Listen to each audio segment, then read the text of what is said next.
সময় বদলায় না, বদলে যায় মানুষের মন। যোগ্যতার চেয়ে বেশি কিছু পেলে মানুষ হয় মনুষ্যত্বহীন।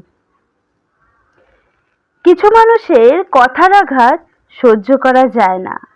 মাঝে মাঝে কথাগুলো এমন ভাবে কলিজায় এসে আঘাত করে, অশ্রু ঝরঝরিত চক্ষু দিয়ে তাকিয়ে দেখা ছাড়া কিছুই করার থাকে না।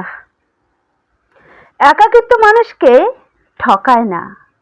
মানুষ যদি একা থাকতে শিখে যায়, কারো সাধ্য নেই তাকে খারাপ রাখার।